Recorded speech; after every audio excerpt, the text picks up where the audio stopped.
তো বন্ধুরা দেখো, একটা বাড়িতে কাজে এসেছি। বাড়িটার হচ্ছে এই অবস্থা, রিপেয়ারিং হয়ে গেছে। 4 তলা বাড়ি, বাপি চানাচুর কোম্পানির মালিক এই বাড়িটা। গ্রিল দেখো ভেঙে পড়ে আছে, বাঁশ দিয়ে রেখেছে, এটাতে কাজ হবে। দেখো দেখো বাড়িটা প্রথমে জল দিয়ে পুরো ওয়াশ হয়ে, তারপরে এই যে ডুইলাক্সের অ্যাকোয়াটেক হবে। ওইটা হওয়ার পরে তারপরে এরপরে ওপোসের এই প্রাইমারটা হবে। অ্যাকোয়াটেকের ওপরে এই ওপোসের এই প্রাইমারটা হবে। এই ইন্টেরিয়াল এক্সটেরিয়াল এই প্রাইমারটা হবে।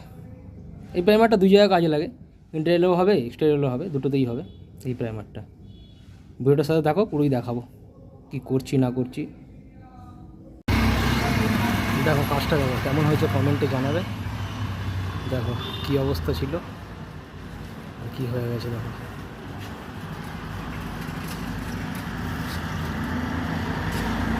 কি ছিল আর কি হয়ে গেছে। দেখো দেখো